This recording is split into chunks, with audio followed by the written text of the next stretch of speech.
Assalamualaikum warahmatullahi wabarakatuh. Perkenalkan, nama saya Adnen dari lokal 6 SIA. Baik, yang saya hormati Bapak Dr. Amiruddin SPDI MPDI. Langsung saya di sini saya akan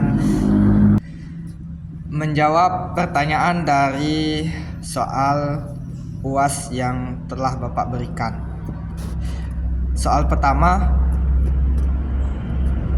apa yang Anda pahami tentang filsafat?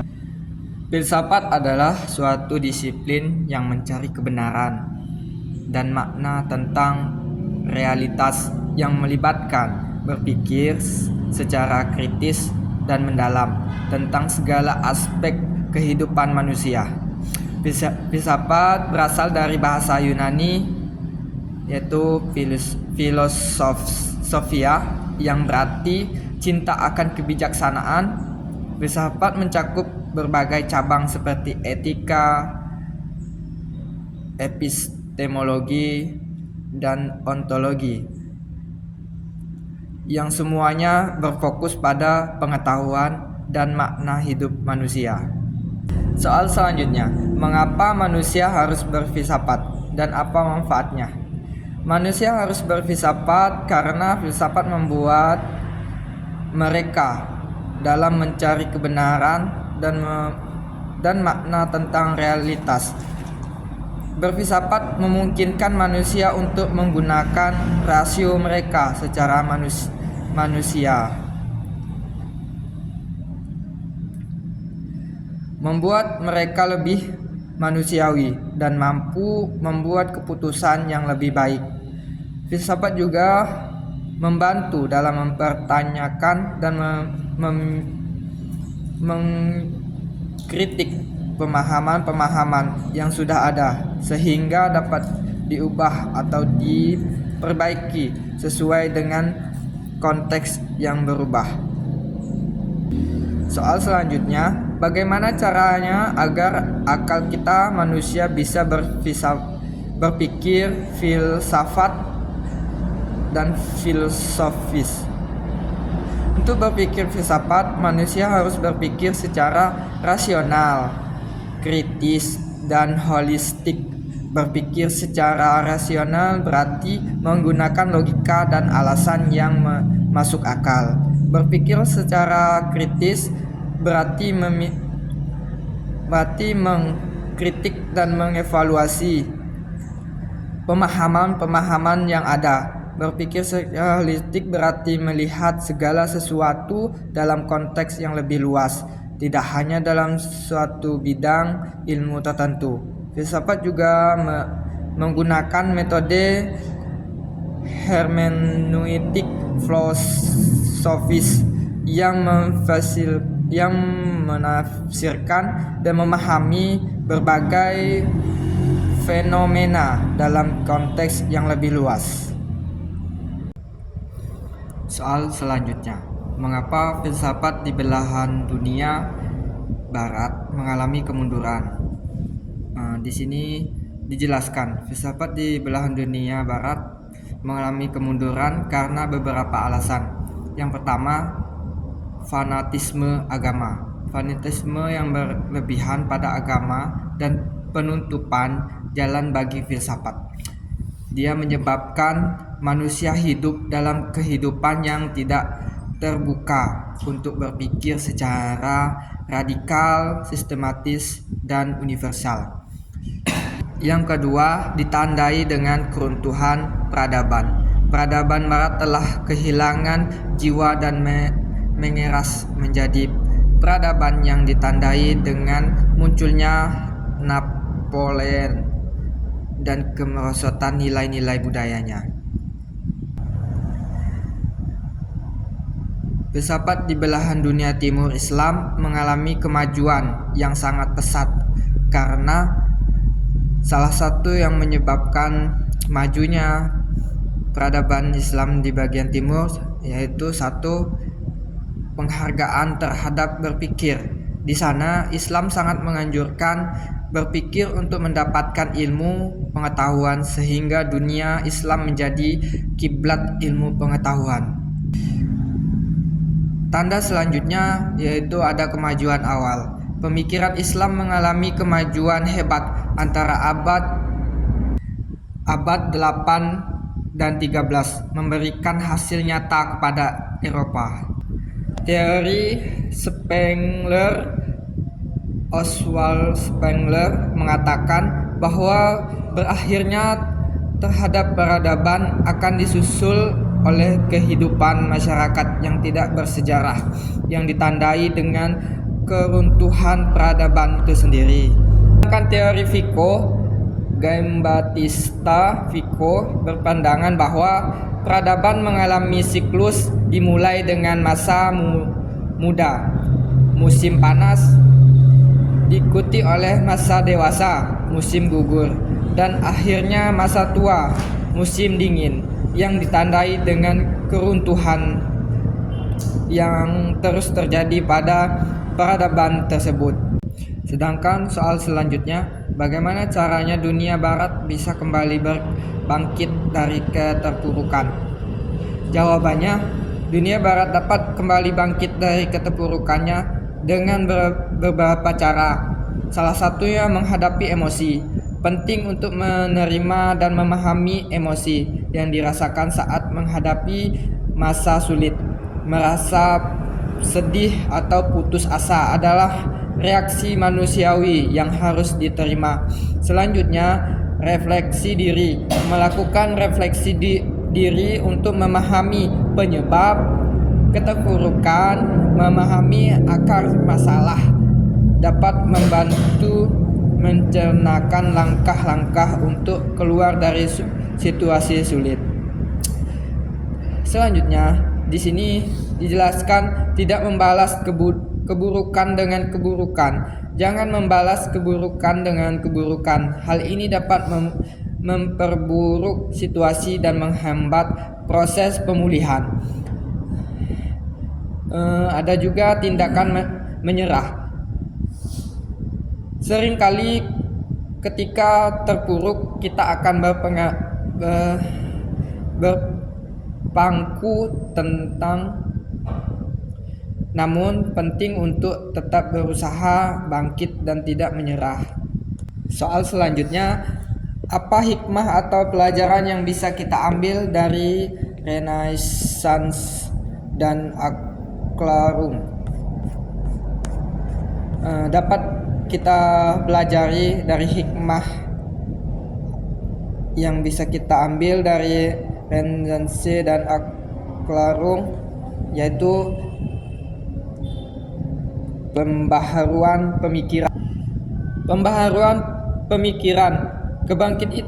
Kebangkitan itu ditandai dengan banyak bermunculnya pemikiran pembaharuan dalam dunia Islam yang menginspirasi perubahan dan kemajuan. Kreativitas dan inovasi.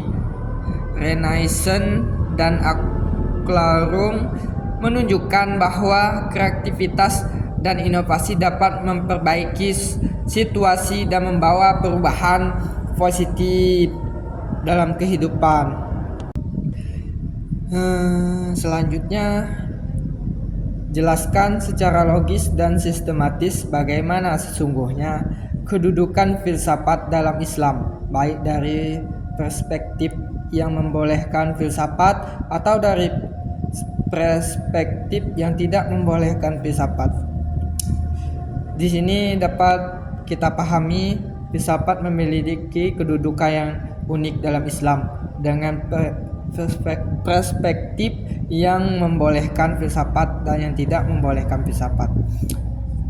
Filsafat Islam berusaha untuk mengintegrasikan pemikiran rasional dengan ajaran Islam. Para filosof Islam seperti Al-Kandi, Al-Farabi, Ibnu Sina, dan Ibnu Rusyad berpendapat bahwa filsafat dan agama dapat diterima secara harmonis.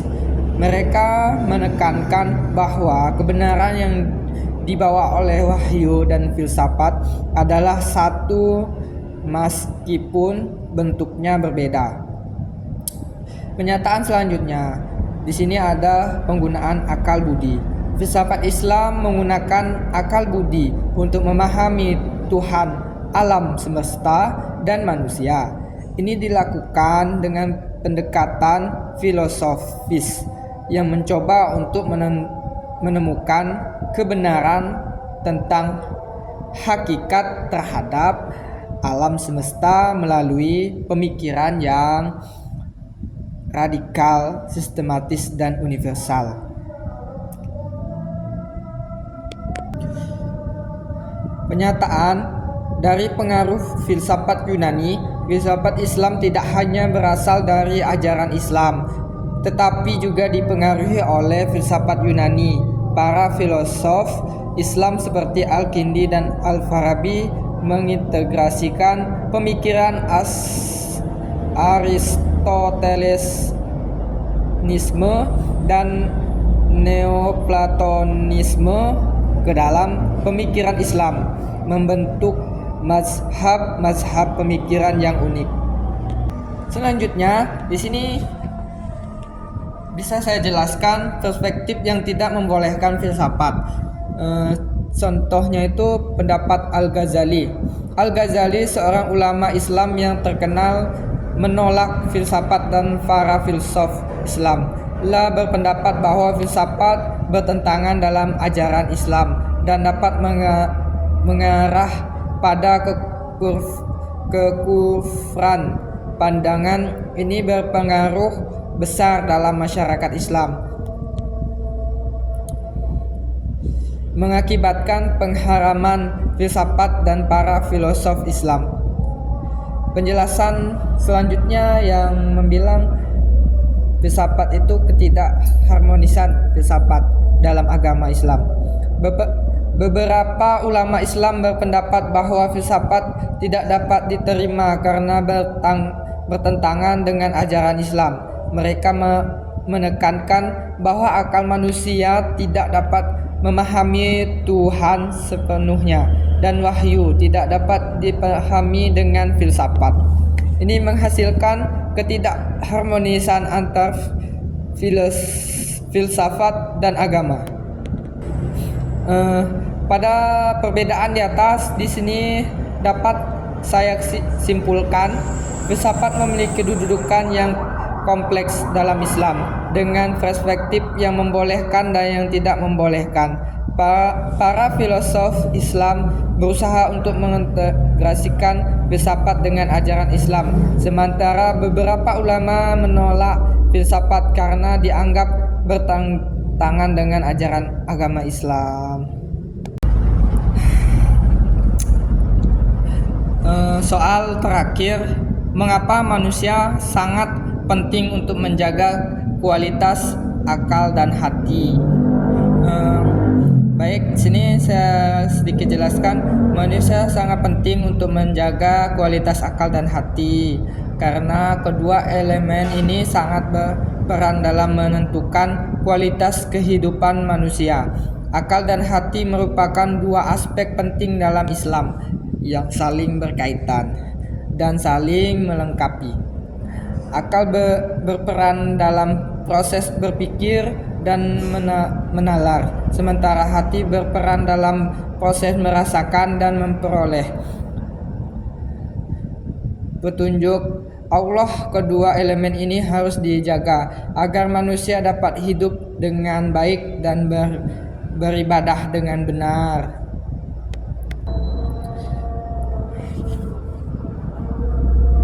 Ada penjelasan bagaimana cara untuk menjaga kesucian dan kemurnian akal dan hati. Untuk menjaga kesucian dan kemurnian akal dan hati, beberapa cara yang dapat kita lakukan itu seperti mengikuti sunnah.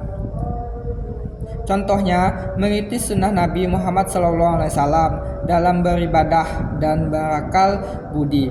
Sunnah Nabi SAW menunjukkan bagaimana akal dan hati dapat dijaga agar tetap suci dan murni.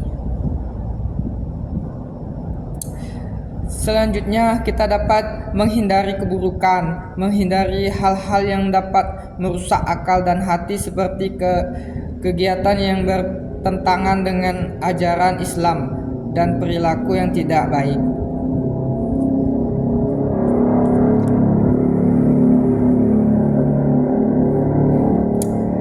Mengikuti nasihat juga merupakan